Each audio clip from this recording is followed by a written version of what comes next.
Hello guys! Welcome back to my channel. A channel that discusses very dramatic movie stories, guys. In this video, I'll take you to watch a very dramatic movie about this story, entitled The Mafia Boss's Regret. Before this story begins, don't forget to hit subscribe and like. Instead of just being curious, let's continue watching this video until the end. Okay?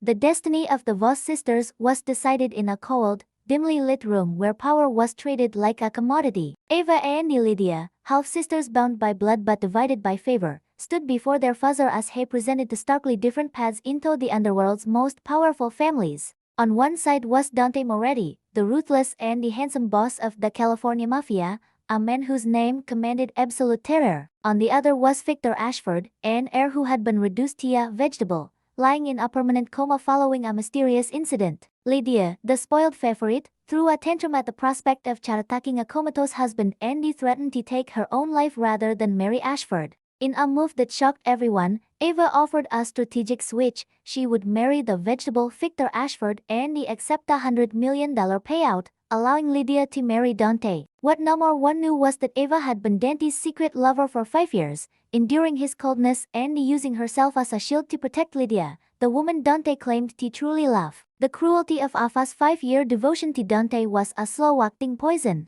She had surrendered her virginity to him, lived in the shadows of his empire, and even carried his child, only to realize that every touch and every moment of apparent care was a calculated maneuver. Dante used Eva as a pawn, placing her in the line of fire to distract his enemies from Lydia, whom he kept safely at a distance. The ultimate betrayal occurred during a brutal confrontation with rival mobsters. Dante ignored Eva's desperate cries and chose to save Lydia first, leaving a pregnant Eva to be tortured and beaten. The trauma led to the tragic loss of her unborn baby, a loss that Dante dismissed with chilling indifference, telling her to simply be a good girl while he prepared for his wedding day. In that moment of absolute grief, the Eva Dante knew died, replaced by a woman of iron resolve who planned a final, devastating reversal for their wedding day, ensuring Dante would marry the angel he deserved while Eva vanished into a new identity. However, the narrative of the weak housewife was the greatest deception of all. Eva, whose real name was Bella, was actually Captain Bella Cross,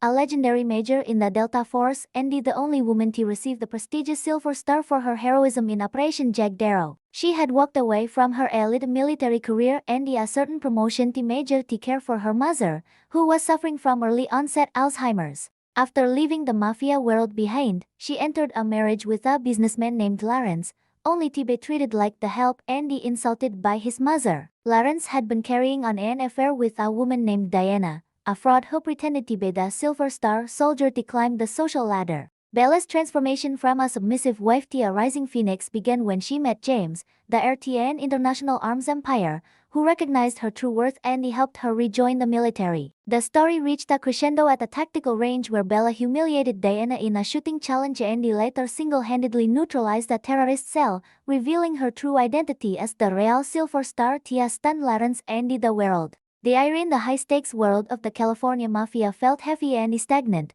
a physical weight that Eva had carried on her shoulders for 5 agonizing years. Every time she walked into Dante Moretti's office, she felt the eyes of his lieutenants on her, eyes that saw her only as a convenient distraction, a placeholder for the woman Dante actually cherished. She remembered the nights spent in the cold opulence of his mansion, where the red lights he insisted on during their intimate moments served as a constant reminder that he didn't want to see her face. He wanted to pretend she was Lydia. The psychological toll of being a ghost in your own life is a burden few can understand, yet Eva bore it with a silent, simmering grace. She had convinced herself that if she suffered enough, if she bled enough for his cause, he would eventually see her. But the human heart is a fragile thing, and as she stood in the hospital room after losing her child, she realized that Dante didn't have a heart at all. He had a ledger, and she was a debt he had already written off. Lydia's arrogance was a sharp contrast to Eva's quiet resilience. She flaunted the gifts Dante brought back from Europe, the designer bags, the rare silks, the jewelry that Eva could only dream of. Lydia would often corner Eva in the mansion, mocking her for being Dandy's leftovers, Andy reminding her that a housewife who washes dishes and cleans floors could never understand the life of a mafia queen. Ava would listen in silence, her mind already drifting to the tactical training she had received in the Delta Force, the muscle memory of how to dismantle a human being in 3 seconds flat still pulsing in her fingertips. She looked at Lydia and saw a fragile bird in a gilded cage, completely unaware that the monster sister she despised was actually the apex predator in the room. The irony was almost enough to make Ava smile, but she kept her mask in place, waiting for the moment when the cage doors would finally swing open and the roles would be reversed forever. The decision to switch marriages was the first move in a grand masterclass of strategic vengeance. When Ava stood before her father and demanded $100 million to marry the vegetable Victor Ashford, she wasn't just seeking financial independence. She was buying her freedom from the Moretti name and securing the resources needed to provide the world-class medical care her mother required. Lawrence, her next husband, was merely a convenient cover, a way to blend into the mundane world of high society and housewife boredom while she plotted her return to the military. She watched as Lydia gleefully accepted the engagement to Dante, convinced she had won the ultimate prize. Ava knew better. She knew that Danny's love was a death sentence, a target painted on the back of whoever wore his ring. By handing Dante to Lydia, Ava wasn't just giving up a man she once loved. She was handing her sister a crown of thorns that would eventually draw blood. The transition into her life as Bella, the pathetic wife of Lawrence, required a level of acting that rivaled the most complex undercover operations in Delta Force history. She allowed Lawrence's mother to scream at her about the quality of the laundry and the taste of the soup, all while her mind was calculating the trajectory of a bullet or the most efficient way to secure a perimeter. She lived in a house where she was treated as nothing, a woman who only cleans and cooks, while her Silver Star medal sat hidden in a dusty box in the attic. The contrast was jarring. One day she was being told she wasn't good enough to eat at the dining table, and the next, she was mentally reviewing the logistics of Operation Jagdaro, where she had saved hundreds of lives under heavy fire. The frustration of being underestimated began to build like steam in a pressure cooker, but she needed to remain invisible until her mother was stable and James had provided the necessary connections for her reinitiation.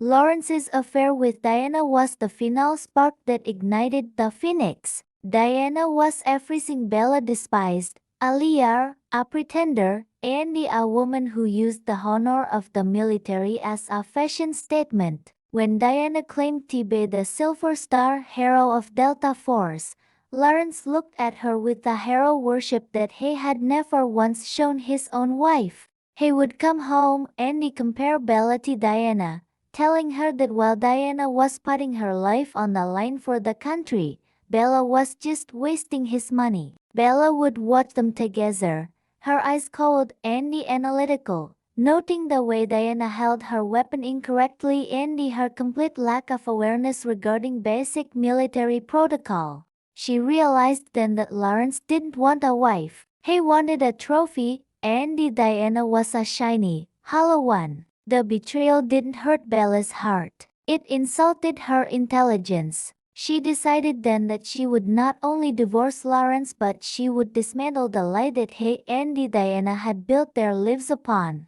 Meeting James was like finding a fellow soldier in a world of civilians.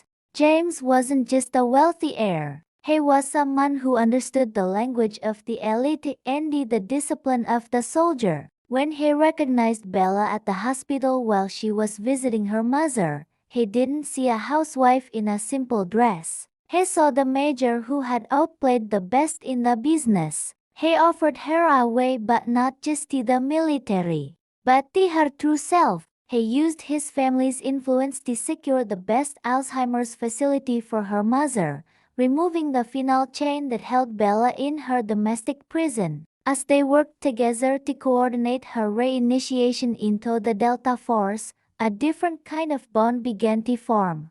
James respected her strength, her tactical mind, and her refusal to settle for a life of mediocrity. For the first time in 5 years, Bella felt seen, not as a pawn or a housewife, but as the superstar soldier she was born to be. The tactical range challenge was the moment the world began to tilt on its axis for Lawrence and Diana. They arrived at the range with a group of socialites, eager to show off Diana's legendary skills. When Bella appeared, looking calm and out of place in her civilian clothes, they laughed, calling her room service and telling her to get back to the kitchen. Diana, fueled by a dangerous mix of arrogance and insecurity, challenged Bella to a five-shot competition, betting her Portia against Bella's apology. Bella accepted with a chilling confidence that should have been a warning to everyone in the room. As Diana took her shots, her form was sloppy and her aim was wide. Her excuses about a healed ankle and the range conditions falling on deaf ears. When it was Bella's turn, the atmosphere changed. She didn't just fire, she operated. Each shot was a rhythmic, precise strike that hit the dead center of the target, proving that 10 years in the surface and 5 years in the kitchen hadn't dulled her lethal edge. The shooting competition wasn't just about the shots, it was about the revelation of character. As the targets were pulled back, showing Bella's perfect cluster of hits and Diana's scattered misses, the silence in the room was absolute. Lawrence looked at his wife as if seeing her for the first time, the image of the useless housewife shattering into 1,000 pieces. He tried to defend Diana, claiming that one lucky shot didn't make an expert, but the evidence was undeniable. Bella didn't gloat. She simply handed the gun back to the range officer and told Diana to honor her bet. She realized then that her years of silence had been a tactical advantage, allowing her enemies to build their own gallows out of their arrogance. She was no more longer just Ava or Bella. She was a storm that was finally reaching the shore.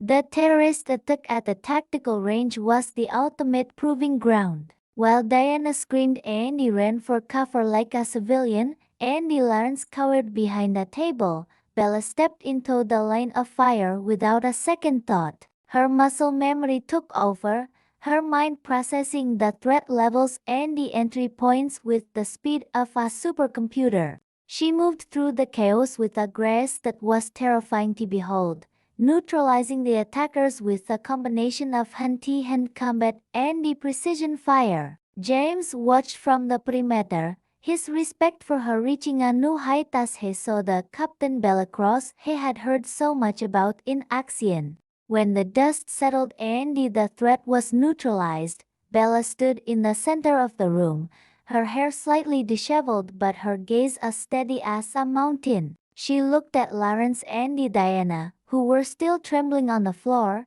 and for the first time, she spoke with the authority of her rank. The aftermath of the attack brought the official confirmation that Lawrence had been dreading. Commander Uma, the head of Delta Force, arrived at the scene with a full tactical escort. She didn't walk toward Diana. She walked straight to Bella, snapping a crisp salute that echoed through the room. Major Belacrosse, thank you for your service today. Your re-initiation is complete. The shock on the faces of Lawrence, his mother, and the entire social circle was a masterpiece of cinematic irony. They had spent months treating a war hero like a servant, and now they were watching as the highest-ranking officers in the country treated her with the utmost reverence. Diana's fake Silver Star invitation was revealed to be a forgery, and her reputation was destroyed in a matter of seconds. Lawrence realized that in his quest for a superstar, he had discarded the brightest star in the sky. The story returned to Dante Moretti, who was currently standing at the altar, waiting for his bride to arrive. He was still convinced that Ava would be by his side, the loyal pawn who would continue to take the hits for Lydia. But when the veil was lifted, he was met with the sight of Lydia herself, who had been tricked into the switch by a fast-final Mafia world maneuver. Dante's regret began the moment he realized Ava was gone, really gone, and that the woman he had protected was now his permanent responsibility in a world where his enemies were closing in. He received a final message from Ava, a recording of her true voice telling him that the pawn had finally reached the other side of the board and become a queen. He realized too late that he hadn't been playing her. She had been outplaying him from the moment she offered to switch marriages. Bella's journey concluded with a scene of quiet, powerful restoration. She stood in her mother's new medical suite, holding her mother's hand as they watched the sunset over the California coast. James was there, standing by the door, a silent protector and a true partner. Lawrence had tried to beg for her return, offering her the world, but Bella hadn't even looked back. She didn't need his money or his hollow apologies. She had her rank, her honor, and a future that was finally her own. The Mafia boss's regret was complete. Andy the superstar soldier had reclaimed her throne. She realized that the 5 years of suffering and the years of being a housewife had been the toughest mission of her life, but they had also been the ones that proved her spirit was truly unbreakable. The narrative of the Silver Star grew into a national legend, used in military academies to teach the importance of humility and the danger of underestimating an opponent. Bella returned to active duty, not as a captain, but as a colonel, leading the Ferry Delta Force unit she had once been a part of. She used her position to implement new support systems for soldiers with family members suffering from chronic illnesses, ensuring that no more other hero would have to choose between their duty and their heart. She remained a symbol of the invisible warrior, a reminder that the person serving you coffee or cleaning your floors might just be the one who saves your life when the world falls apart. The relationship between Bella and James evolved into a partnership of equals that fascinated the city's elite. They were often seen at high-profile events, not as a mafia couple or a housewife and a businessman, but as two power players who were changing the world of international security and the pharmaceutical ethics. James never asked Bella to step down or be softer. He encouraged her to be as fierce and brilliant as she naturally was. They became the ultimate power couple, proving that true love isn't about one person protecting the other, but about the people standing side by side, ready to face whatever fire the world throws at them. Lawrence and his mother ended up in a spiral of social and financial decline. Without Bella to manage the household and James to provide the arms contracts, Lawrence's business faltered.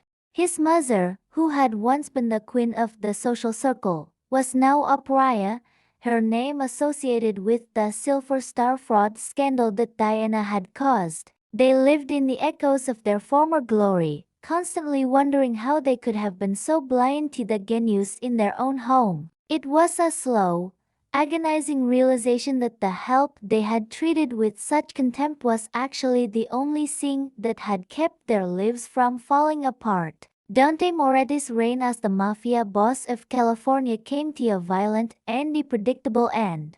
Without Ava to act as his strategist and shield, the snakes in his family eventually found their opening. He spent his final days in a high-security prison, haunted by the memory of the woman who had truly loved him, the woman he had traded for a fantasy. He would often stare at the ceiling of his cell, imagining Ava's face, only to be met with the cold realization that he didn't even know what she looked like without the red light. His regret was his only companion, a permanent shadow that reminded him of the king he could have been if he had only been man enough to value a true queen.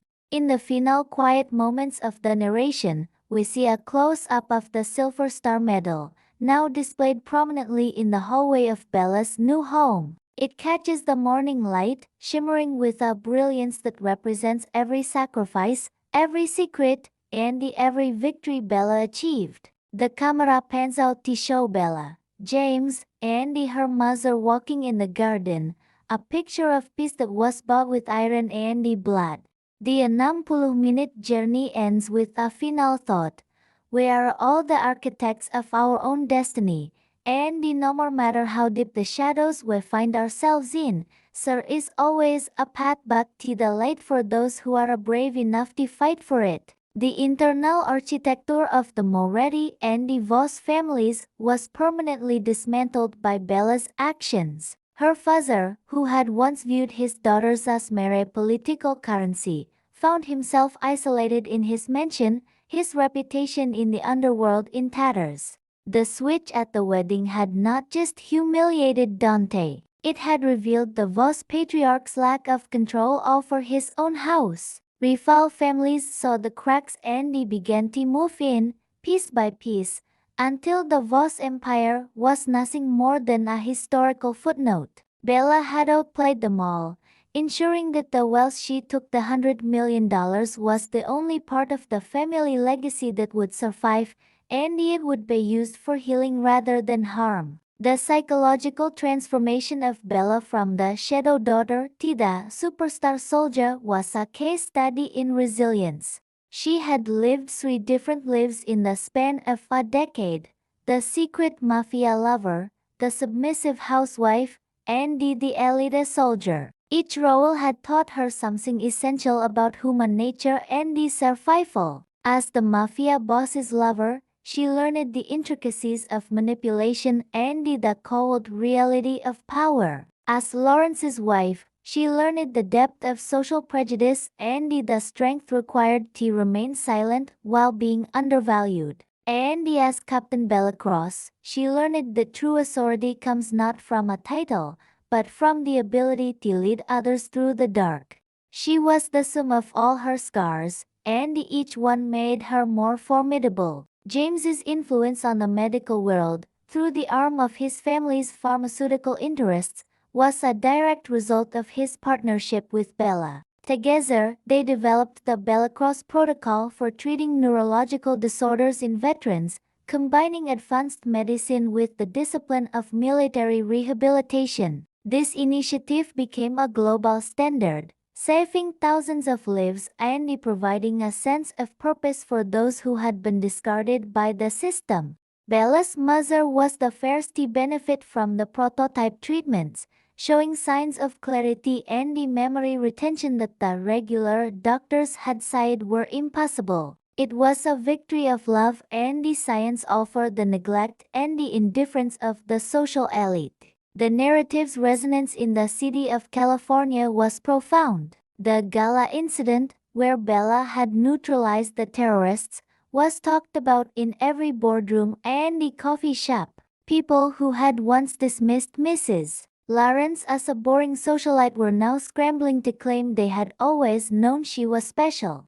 The hypocrisy was a source of constant amusement for Bella and James, who preferred the company of their tactical teams and the medical researchers to the shallow glamour of the social registers. They had proven that the most powerful form of visibility is the one that you choose for yourself, and the most dangerous person in the room is often the one you didn't bother to notice. As Bella entered her 40s, she was appointed as the Director of Global Security for the United Nations, a position that allowed her to use her unique blend of military expertise and the underworld knowledge to fight human trafficking and the international crime. She became a global icon for women's empowerment, her story inspiring millions to speak their truth and reclaim their lives. She never forgot where she came from or the women she had left behind in the mafia world, using her platform to provide safe havens and the educational opportunities for those trying to escape the cycle of violence. She was no more longer just a superstar soldier. She was a global savior. The final meeting between Bella and Lawrence occurred in a small, nondescript divorce court. Lawrence arrived looking haggard and defeated, his arrogance long since replaced by a desperate need for forgiveness. He tried to explain that he had been confused and that Diana had manipulated him, but Bella didn't even look at him. She signed the papers with a steady hand, her mind already on the tactical briefing she had scheduled for later that afternoon. When Lawrence asked if they could ever be friends, Bella simply looked him in the eye and sighed. A soldier doesn't make friends with the people who stood by while their family was insulted. You weren't my husband, Lawrence. You were just a long, boring mission. She walked out of the courtroom and into the sunshine, finally free of the last chain of her past. The Mafia boss's regret was not just a title. It was a living reality for Dante Moretti. From his prison cell, he watched the news reports of Bella's success, seeing her standing on the world stage with kings and the presidents. He realized that the woman who had saved his life in that alleyway was actually the most capable partner he could have ever asked for. The irony that he had used her as a pawn to protect a woman like Lydia, who eventually betrayed him to save herself, was a bitter pill he had to swallow every day. He realized that in the game of life, he hadn't just lost his empire, he had lost the only person who would have truly stood by him if he had been man enough to see her. The annual Silver Star Gala became the city's most prestigious event, but its purpose was entirely philanthropic. It was a night to celebrate the invisible heroes of society: the teachers, the nurses, the social workers, and the soldiers who worked in the shadows to keep the world safe. Bella and James would host the event together, ensuring that every dollar raised went directly to maternal health and the veteran support. It was a direct rebuttal to the Mafia galas and the socialite parties of their youth, a celebration of character over capital. Bella would often stand at the podium and remind the audience that the true silver stars are the ones who have the courage to remain kind in a world that tries to make them hard. As the years passed, the legend of Captain Bellacross became a part of the city's cultural fabric. A statue was eventually built in the center of the city, not of a mafia boss or a businessman, but of a woman in a tactical uniform, her hand reaching out to help a civilian. The inscription at the base read, "To the woman who showed us that our past is not our prison, and that our strength is only limited by our courage." It became a site of pilgrimage for young women and the veterans alike, a reminder that no matter how many times you are knocked down or underestimated, you have the power to rise and outplay the world. The internal peace Bella found in her later years was a garden she tended every day. She realized that by refusing to let the shadows of the mafia and the insults of high society consume her, she had allowed her true self to grow even brighter. She often imagined what her life would have been like if she hadn't made the switch at the wedding. She would likely be a ghost in Danny's mansion, or worse, another casualty of his war. The thought filled her with a profound sense of gratitude for the courage she had found in that hospital room. She had outplayed her own fear, outlasted her own grief, and outlived the memory of the man who had failed her. She was Bella, and she was enough. The narrative's impact was particularly felt in the legal community. James's work led to the Bellacross Act, a set of laws that provided legal protections for victims of psychological abuse in high-net-worth marriages and deregulated the ethics of private security firms. The act was adopted by dozens of countries, a global standard for the rights of the invisible family members who support the powerful. Bella watched the news of the act's passage with a quiet satisfaction, realizing that her suffering and her father's betrayal had ultimately led to a more just world for millions of people. She was no more longer just the daughter of a mistress. She was the architect of a movement. As she entered her 80s, Bella spent more time in the Delta Force Museum, which had a dedicated wing for Operation Jagged Arrow and her own Silver Star. She would sit there with her great-grandchildren, teaching them the importance of integrity and the value of a promise. She was a woman who had lived 1,000 lives in one, and she was satisfied with every single one of them. She looked at her hands that had stabilized a mafia boss, hands that had washed a businessman's dishes, and the hands that had saved lives on a battlefield. They were strong, calloused, and perfect. She was Bella, and she was home. The legacy of the superstar soldier lived on through the children of the veterans and the families she had helped. They were raised in a world that valued honesty above all else, a world where the secrets of the past were told as lessons for the future. They were a new kind of leader, diverse, educated, and deeply committed to social change. They took the foundation into the digital age, using new technologies to amplify the voices of the marginalized.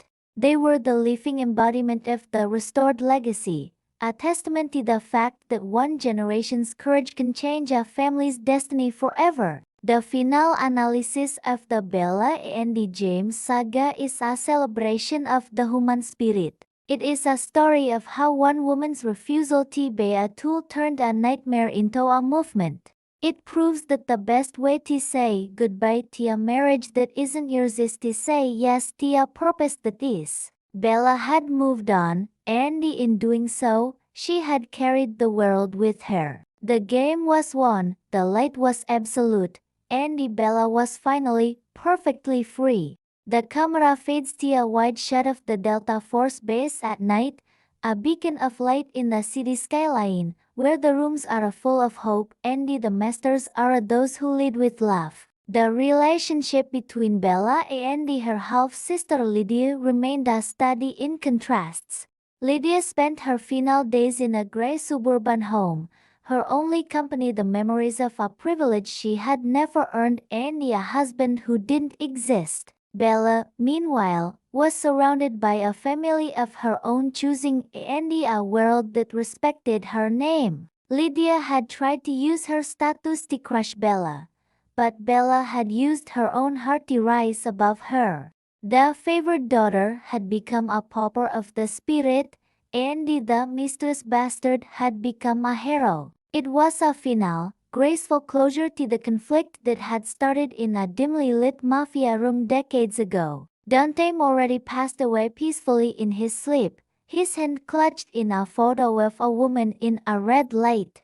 The entire city went into a week of mourning, but for Bella, the silence of the mansion was the only thing that mattered. She stayed in her home, surrounded by the memories of the man who had truly loved her, James. She was not afraid of the future, for she knew that the life they had built would sustain her until they were reunited. The mafia boss was gone, but his regret remained the lesson of the land. The internal architecture of the new city was eventually dedicated to Captain Bellacross, but the most prominent statue in the courtyard wasn't of the soldier. It was a statue of a woman holding a small child's hand, looking toward the horizon. The inscription at the base read, "To the courage of those who wait, and the strength of those who stand up." It was a permanent reminder to every citizen who passed by that true strength isn't found in the guns on your shoulder, but in the truth in your heart. Bailey attended the unveiling, looking at the brand's version of her younger self and feeling a profound sense of completeness. She had outplayed fate, and she had won the only game that matters. James Williams, now a senior statesman in the military-industrial complex, often tells his recruits the story of the switch and the major. He teaches them that leadership is an act of service, not a privilege of wealth. He shows them the photo of the tactical range and he tells them that the most important weapon in their arsenal is their empathy. He is the living legacy of the people who were brave enough to laugh in a world of betrayal. He is a five-star general in spirit, a man who leads with the same honor James Wilson had shown his mother all those years ago. The cycle of integrity is complete, and the boss name is forgotten, replaced by the legacy of the soldier and the savior. The narrative concludes with a final image of the coast at dawn. The sun is rising over the water, a brilliant orb of light that reflects off the surface in a shimmering path. Bella stands on the deck, looking at the horizon, her hair wet and her face lined with a lifetime of experience. She takes a deep breath, the air fresh and full of the scent of morning. She hears her great-grandchildren calling her from the house, and she smiles. The darkness is gone, the war is over, and the light is finally absolute. She turns and walks toward the house, a woman who has found her peace and her purpose. Thank you for listening to the story of the superstar soldier. May it be a reminder that your worth is not defined by those who fail to see you, but by the truth you speak and the love you give. As you step back into your own world, remember the lesson of the tactical range. Every person has a story, every child has a dream, and every stranger has the potential to be a hero. Be the James in someone's story, be the Bella in your own, and never be afraid to stand up to a monster. For in the end, that is how the best stories begin. The base is safe, the family is at peace, and the light is everywhere. The final images are slow fade to black, leaving the audience with the enduring image of two hands clasped together, one scarred by the past, the other strengthened by the present. It is a symbol of a love that refused to die, a love that turned a betrayal into a blessing. The story of Belly and James is a gift to the world, a reminder that the dawn is always coming for those who hold on to their truth. We are finished. The visual memory of Dante Moretti fading into the background of Bella's life becomes absolute. We are left with the echoing footsteps of a woman who realized that her power was never something to be given away. Bella Foss's transformation from a betrayed mistress to a visionary leader remains a beacon for anyone trapped in a toxic narrative. She proved that the most hardened circumstances can be softened by a single, bold decision to say no more to a lie. Her life became a lighthouse for others lost in the storm of emotional manipulation, showing them that there is always a path back to dignity. The story of the $100 million switch became a part of the city's cultural fabric, often referenced in songs and the stories about the unexpected nature of fate. It was a reminder that the smallest actions, a decision to marry a vegetable, a decision to be honest at a tactical range, can have ripples that change the course of history. People would often walk past the museum where the artifacts of the case were kept and feel a sense of hope, a reminder that even in the most competitive and cold environments, there is the potential for something beautiful to be restored. The switch was no more longer a symbol of greed, but a symbol of redemption. As we look back on the full 60-minute journey, we realize that the Mafia boss's regret narrative is more than just a drama. It's a philosophical inquiry into the nature of worth. It challenges us to look at the people around us with new eyes, to see the queen in the housewife and the hero in the bastard.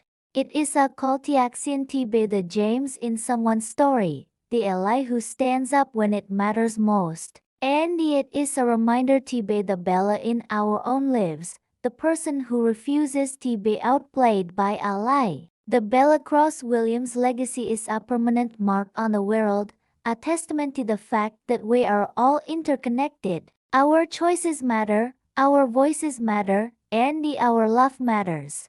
Bella and James proved that even in a world of mafia bosses and corporate giants, the only true power is the power of the heart. As the screen fades to black, we are left with the image of their hands entwined, one a hand of labor, the other a hand of authority, joined together in a perfect, eternal partnership. Their story is over, but the light they ignited will never be extinguished. The internal peace Bella found was not a static state, but a dynamic, growing force that she cultivated with the same discipline she had once used for combat. She realized that by refusing to let Dante Moretti's shadow consume her, she had allowed James's light to grow even brighter in her life. She often imagined what her life would have been like if she had stayed in that mafia mansion, waiting for a man who only saw her as a placeholder. The thought filled her with a profound sense of gratitude for the courage she had found to demand that $100 million and walk away. She had outplayed her own fear, outlasted her own grief, and outlived the memory of the man who had failed her so miserably. She was no more longer Eva the pawn. She was Bella, the architect of her own soul, and that realization was the ultimate victory. The narrative's resonance was particularly felt in the legal and the social reform communities across California. James's influence led to the creation of the Boss Bella Cross Foundation, which focused specifically on protecting women trapped in high-stakes underworld marriages. They provided legal exit ramps and the physical security for those who, like Bella once did, felt they had no more choice but to suffer in silence. Bella watched the news of the Foundation's first successful rescue mission with a quiet satisfaction,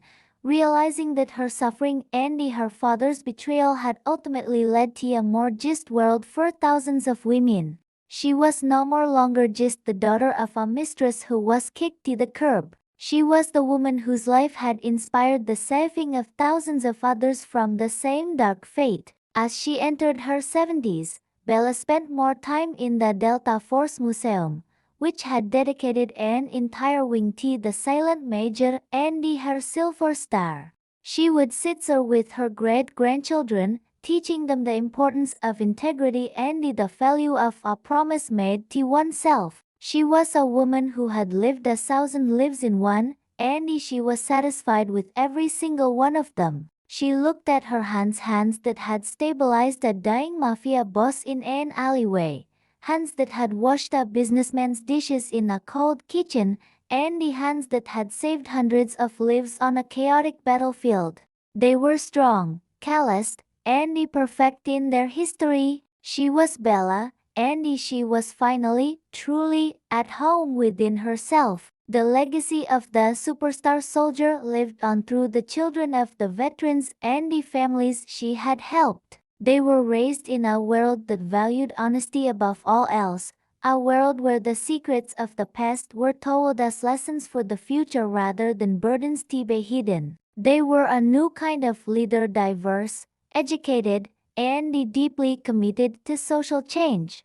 They took the Foundation into the digital age, using new technologies to amplify the voices of the marginalized and ensure that transparency was the default in both business and the government. They were the living embodiment of the restored legacy, a testament to the fact that one generation's courage can change a family's destiny forever, turning a history of crime into a future of service. The final analysis of the Bella and the James saga is a celebration of the human spirit's ability to transcend its circumstances.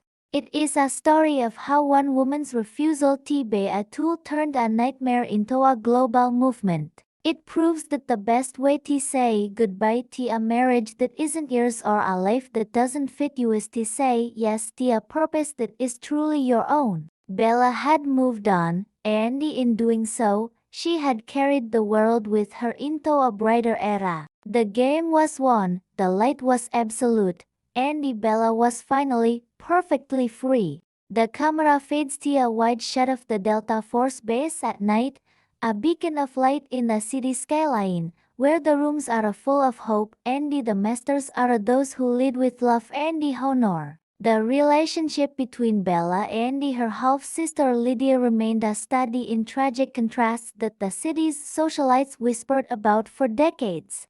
Lydia spent her final days in a gray, silent suburban home, her only company the bitter memories of a privilege she had never truly earned and a husband, Dante, who had eventually become her prison rather than her prize. Bella, meanwhile, was surrounded by a family of her own choosing and a world that respected her name for her actions, not her bloodline. Lydia had tried to use her status as the favored daughter to crush Bella, but Bella had used her own heart to rise above her. The perfect angel had become a pauper of the spirit, while the mistress bastard had become a global hero. It was a final, graceful closure to the conflict that had started in the dimly lit mafia room where their father first presented the marriage pictures. Dante Moretti's eventual passing in prison was met with a strange silence from the underworld he once ruled with an iron fist.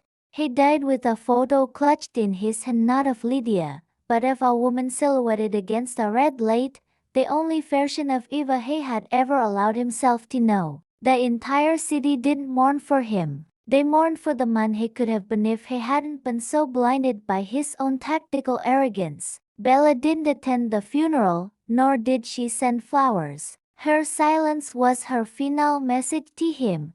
He was a ghost she had long ago exorcised from her life. The mafia boss was gone, but his regret remained etched into the history of the city, a permanent lesson about the cost of treating life like a game of chess. The internal architecture of the new city lobby was eventually dedicated to Captain Bellicross, but the most prominent feature wasn't a bust of the soldier in her gear. It was a statue of a woman in civilian clothes holding a small child's hand, looking toward the horizon with a gaze of steady hope. The inscription at the base was simple yet profound.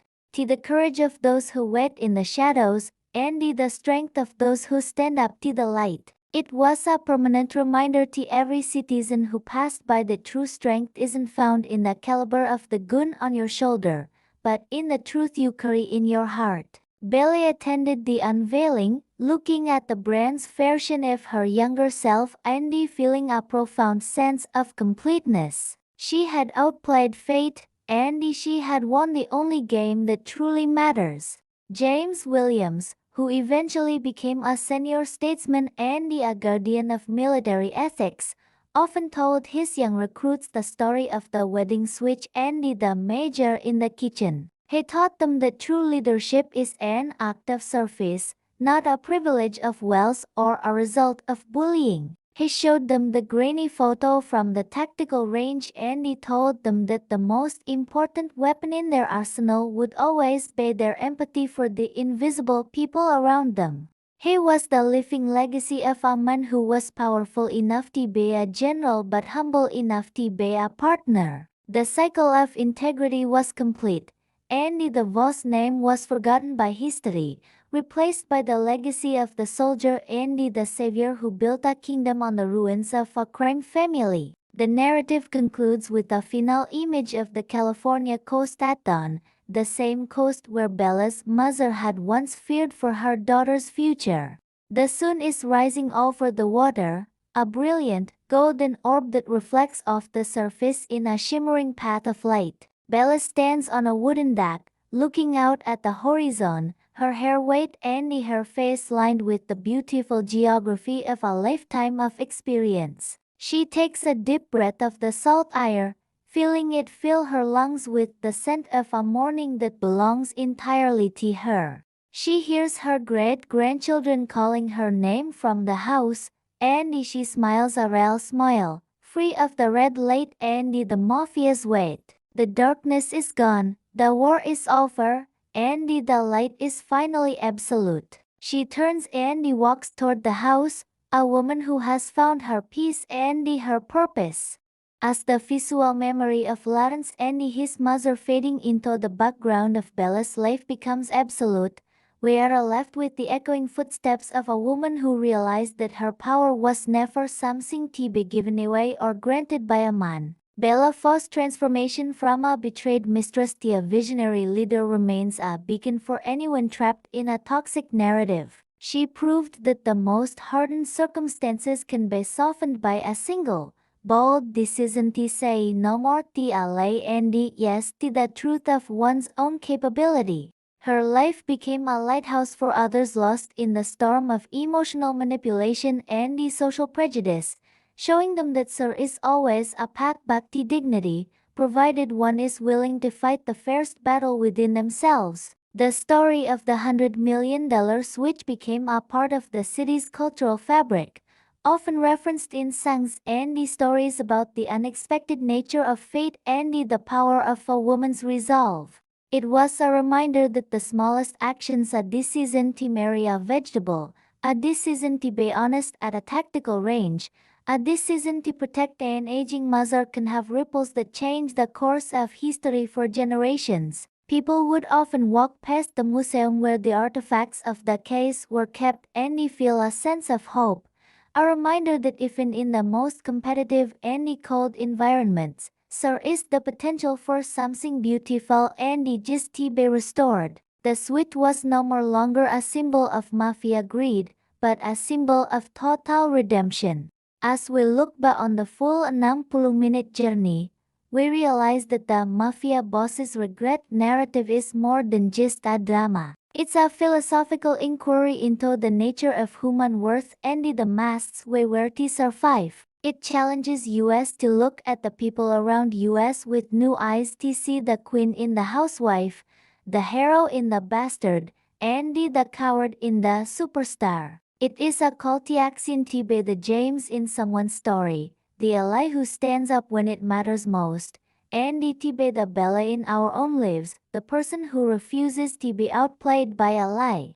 The story of Captain Bellicross reminds us that our true rank is determined by our character, not our uniform. The Bellicross Williams legacy is a permanent mark on the world, a testament to the fact that we are all interconnected in our struggles and our victories. Our choices matter, our voices matter, and our love matters more than any bank account or mafia territory. Bella and James proved that even in a world of billionaires, monsters, and corporate giants, the only true power that lasts is the power of a heart that refuses to be broken.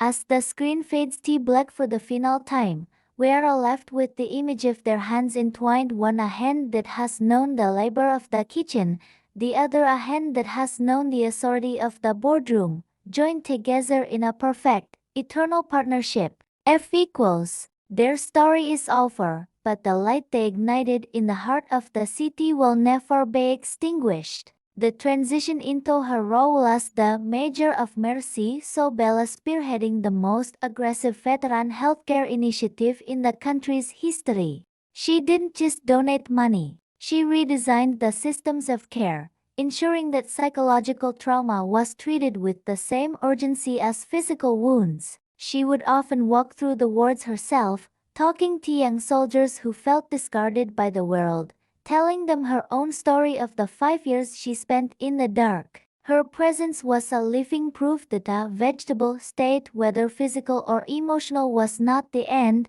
but could be a cocoon for a massive transformation. The soldiers didn't see a billionaire's wife. They saw a major who had been through the fire, and he came out with the silver star still shining. James's devotion to Bella's vision created a ripple effect in the international arms industry. He began to pivot his family's company toward defensive technologies and the global peacekeeping logistics, citing Bella as his primary inspiration. "I spent my life making weapons," he once said in a famous interview. "But Bella taught me that the greatest shield we have is the human spirit."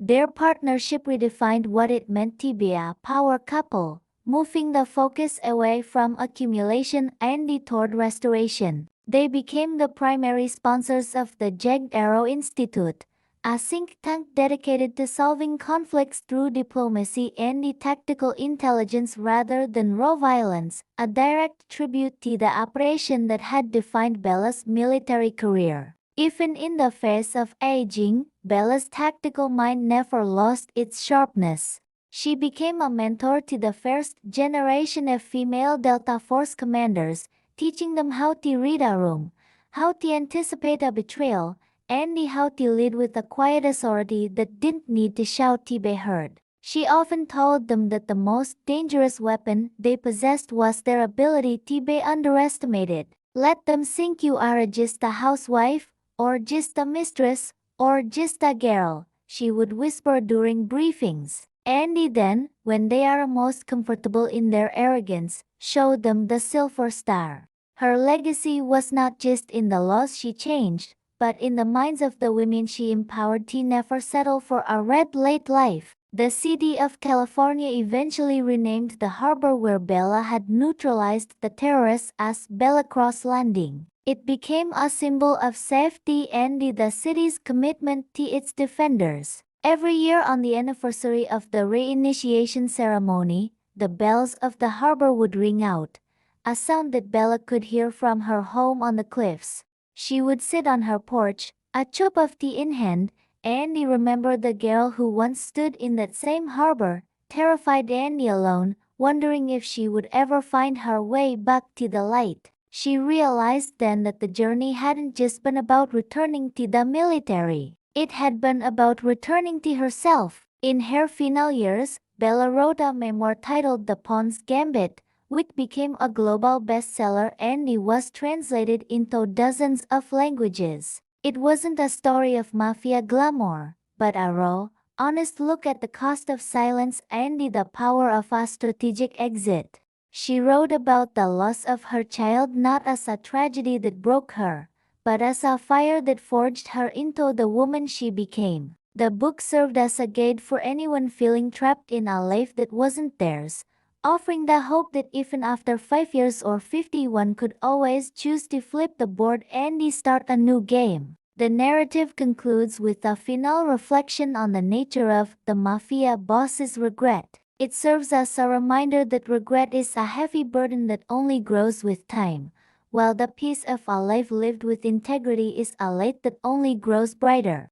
Dante died wondering what might have been, while Bella lived knowing exactly who she was. The superstar soldier had outplayed the boss not through violence, but through the ultimate act of defiance, being happy without him. The final notes of the narration fade into the sound of the ocean waves, a rhythmic reminder that time washes away all secrets, leaving only the truth behind for those brave enough to look for it. As the decades passed, the Voss inheritance was entirely transformed into the Bella Cross legacy. The $100 million that Bella had strategically extracted from her father became the seed money for a global network of hospitals specializing in Alzheimer's research and maternal health. Bella would often visit the Mine Research Wing, which was named after the child she had lost, a child who never had a name but now had a legacy of saving millions of others. She realized that while she couldn't change the past or the cruelty of Dante Moretti,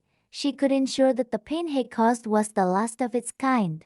She was no more longer a victim of a mafia war. She was the victor of a humanitarian revolution. The transformation of Victor Ashford, the vegetable husband, was the final miracle of Bella's journey. Under the advanced care Bella provided with her inheritance, Victor eventually emerged from his coma, a man who had missed 5 years of the world but had gained a second chance at life. He became a fierce advocate for disabilities' rights and a close friend to Bella and James, often telling people that he was the only man in the world who was lucky enough to have been married to a superstar soldier while he was asleep. His recovery was the ultimate FU to Lydia, who had discarded him like trash, proving that under Bella's protection, even the most hopeless cases could find their way back to the sun. The internal architecture of the city's elite social circles was permanently altered by the Bella Cross effect.